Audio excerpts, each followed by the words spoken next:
Well, elsewhere then, EU Council President Charles Michel said earlier that the European Union is preparing a new wave of sanctions after Volodymyr Zelensky pleaded with the bloc to hit harder. Charles Michel said that the new package of sanctions is under urgent preparation. For the latest from the European Union, we'll cross to our Brussels correspondent, Dave Keating. Good afternoon, Dave. Good afternoon. How significant are these new sanctions on Vladimir Putin and Sergei Lavrov's assets in Europe? Well, it seems like every time we get one round of sanctions adopted here in the EU, they're already preparing the other. And this comes as a real surprise because last night, Vladimir Putin's name was notably left off the list of sanctions, and that was kind of expected when he was also left off in the U.S. So now this news, and we're still getting details of what exactly this means. We know that at least his and Foreign Minister Sergei Lavrov's foreign assets in Europe are frozen. That means that any money they have in any banks within an EU country cannot be accessed. Does this extend to a travel ban? That's what we'll be waiting to see, because, of course, that could complicate any type of diplomatic efforts in the weeks or months to come. Now, this, of course, comes on top of the sanctions that were adopted last night, which cover a huge amount of the Russian economy that prevents large companies, wealthy individuals from accessing capital in the European Union, prevent any kind of business dealings with the breakaway regions in Ukraine, and have some energy repercussions, although not as many as some people were hoping for. Basically, there is an export ban of refining technologies from the EU to Russia, which EU officials are assuring us is really going to hit those refining facilities very hard. That's still being judged, I think. The big thing left off last night was the SWIFT banking system, the exclusion of Russia from the international system used to make bank transfers. That's what Ukraine is asking for. The Europeans, though, are hesitant about this, particularly Germany and Italy. They are getting pushed in this direction from the U.S. and the U.K., but the U.S. Exposure to such a move would be just $8 billion in terms of its exposure to the Russian economy. For the EU, it's $80 billion. So that SWIFT move, there's still a huge amount of hesitancy because it is the nuclear option. It can have huge blowback effects on the European economy, and that's why they're still very hesitant about that one.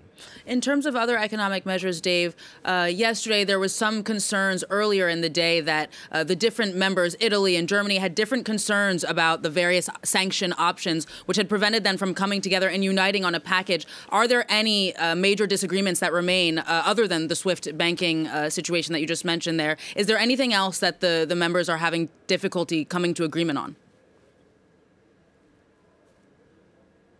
SWIFT is the biggest one, and then the other one would be energy.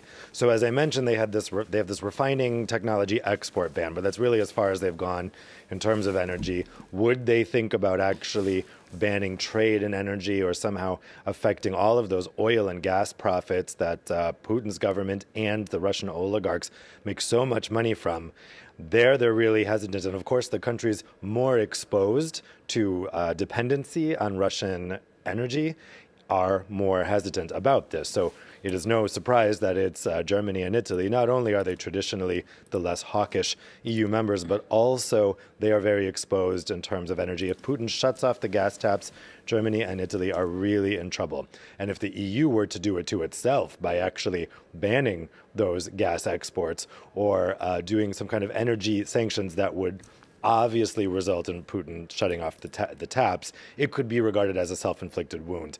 And what those countries want to do is hold that off again as a last resort option. But really, it looks like they wouldn't actually do it unless Putin actually shut off the taps himself. So I think that from the perspective of those most exposed European countries, they don't want to have a self-inflicted wound on the energy front because this is already going to get pretty bad for consumers in terms of energy prices. The big question is, do you put everything on the table now, or do you save these really severe sanctions and wait and see what Putin is up to? They've clearly crossed a line here in terms of the direct sanctions on Putin. So there may be ongoing discussions where they go further. That's certainly what we've been hearing. So, Dave, Volodymyr Zelensky had said today that the sanctions that had been announced, at least last night and this morning, are nowhere near what's going to be enough to dissuade the Kremlin. Given all that we know now, these frozen assets of Vladimir Putin and and Charles Michel saying they're working on a third package, how significant do you think all of these measures are in their totality?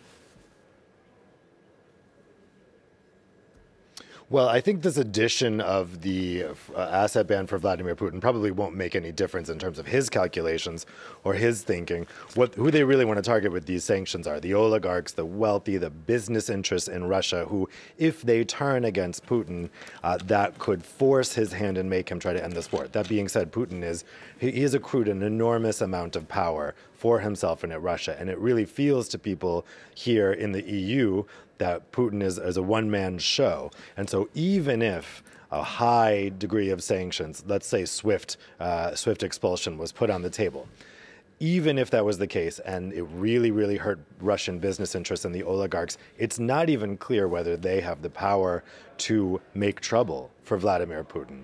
All right. I mean, that's the aspect of the Kremlin that a lot of people in the in the West are not sure about.